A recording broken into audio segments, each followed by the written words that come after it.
Привет, дорогие друзья! Сегодня у меня будет такой философский немного блог. Что-то вот захотелось пофилософствовать.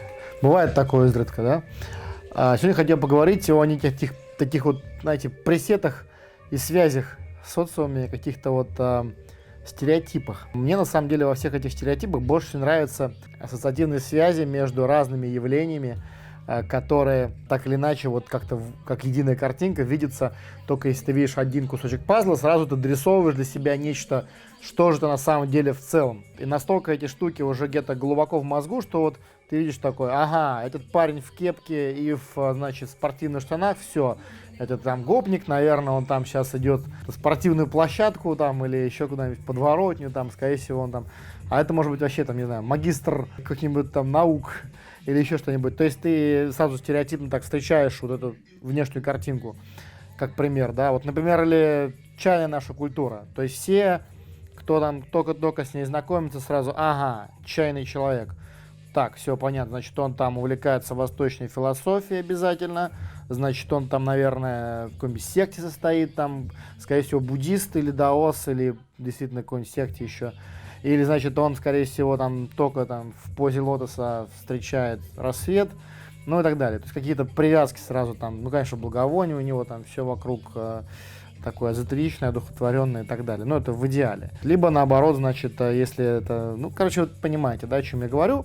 Почему захотелось об этом поговорить? Потому что, знаете, вот даже с музыкой, я опять-таки про музыку, с музыкой такой момент. Слушай, что я люблю электронику. Многие знают, что я люблю электронику, порядком жесткую иногда, и мне часто к видео пишут, что за музыка, как это так вот, там какая-то она такая дисгармоничная, или какая-то там, я вот, ну просто человеку не нравится, ну это нормально, это бывает, но почему-то складывается у многих людей мнение, что она должна быть какой-то, да, то есть, что, если я там говорю, что про чай, значит, должна быть вот такая музыка, если я, значит, говорю не про чай или там про что-то другое, значит, она вот должна быть вот так вот.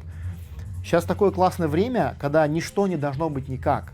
То есть ты можешь вообще все. То есть я могу, не знаю, там, я могу заваривать на полотенчике, без полотенчика, на чайной доске, там, в лесу, на скале, на руках, там, в большом чайнике, таком 5-литровом, как я там в Юнане сейчас заваривал. Просто с фермерами сидим, пьем чай. Ну, не было у них посуды. Там, как угодно. Это вот по завариванию, это как пример. На самом деле так же можно и все. То есть какие-то эти все эти лимиты и стереотипы в современном мире, когда ты вот, что если вот я там пришел, я там в чайный клуб, там должен обязательно гуджень играть, там, никак иначе. Сейчас все самые современные чайные клубы, я сейчас буду потихонечку, кстати, их показывать и рассказывать про них.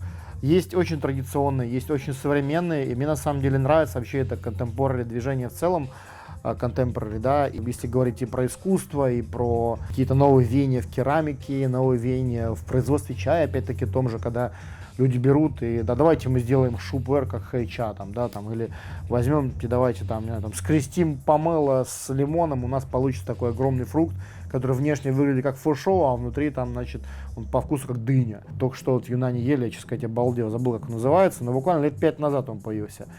И вот эти все проявления, они максимально широкие, я почему так много говорю разных параллелей. Чайная культура, она тоже часть этого всего, современного мира, современной жизни. И вот эта вот маргинализация через то, что мы все очень традиционные, я очень люблю традиционную культуру, я вообще обожаю вот все вот это древнее, гудайда там и так далее. Но я считаю, что не нужно его противопоставлять современности. Как только мы что-то к чему-то противопоставляем, мы себя отгораживаем от этого. Мы говорим, что мы не современные, мы там, у меня там сейчас брейкор играет, ну и что, я его люблю, мне нравится, послушать надо.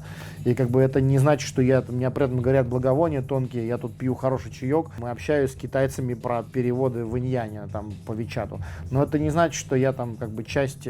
У меня эти все вещи, они просто как единое целое, у меня такой пазл собрался. У какого-то другого человека соберется другой пазл его интересов, его чувства жизни, его какого-то понимания. И, по-моему, вот в современном мире любые какие-то вот эти стереотипные пресеты, что вот оно должно быть так, потому что я там видел, или вот для вот этого явления, соответственно, вот такие атрибуты, они обязательны. Это все полная чушь. Нет никаких обязательных атрибутов ни для чего. Я много очень езжу, а вижу очень много разных людей. И сейчас такое время, когда все может проникать друг в друга, и когда любые вот эти вот течения глобализационные, они при хорошем применении, они рождают просто потрясающие вещи в искусстве, в во всем абсолютно, да, во всех проявлениях человеческого творчества. Говоря, опять-таки, возвращаясь к нашему, к чайному, хотя я не только про чай, конечно, говорил. Мне кажется, что на чайную культуру тоже вот это мультикультурализм влияет очень здорово. Я смотрю, какие рождаются штуки где-то там в Европе, в Америке, там сейчас общаюсь с ребятами тоже, как там преломляется по-своему, как у нас преломилась чайная культура. Потому что то, что у нас в России, это совсем другое явление. Оно как бы, вот я китайцам показываю, а вот у нас так. Они такие, о, ничего себе. И это всегда так было. Это все больше и больше, это очень круто. То есть я постоянно езжу, впитываю какие-то разные элементы, разные какие-то приемчики. Там, и вот вижу, что это меняющийся живой организм, он очень как бы не оторван от реальности китайской тоже. То есть так же, как Китай развивается, так же и чайная культура развивается, да. А к чему это все? К тому, что нету пресетов, нету стереотипов. Если они у кого-то есть, рубите их на корню вообще, убивайте в себе это просто. Это самое ужасное, что может быть, вот, когда понимаешь, что ты постарел. Это когда у тебя какой-то такой, знаете, вот вырабатывается жизненный ритм, такой вот все очень понятно, все очень прогнозируемо, все очень как-то так вот ритуализировано, вот все такое очень серьезное, такое все напыщено, такие лоб такой весь сморщенный, и тут такой весь там мастер. Убейте это в себе, я вас умоляю, друзья. Это как бы вот это то, что вас делает стариками, это то, что вас делает, причем я не против стариков, ни в коем случае, не подумайте. Я говорю стариками вот здесь, потому что я знаю кучу людей, кому там за 60, и кто настолько бодр и жив, что многим 30-летним стоит у них поучиться. Вот самое главное, не зацикливаться ни на чем вообще. Вот сейчас такое время, когда вы можете просто жить, просто радоваться, просто получать новые эмоции и впитывать, включать какие-то свои увлечения, свое стремление в свою жизнь, не выделяя это в какую-то там отдельную такую вот здесь у нас тут чайная церемония, а вот тут у меня обычная жизнь. Это все едино.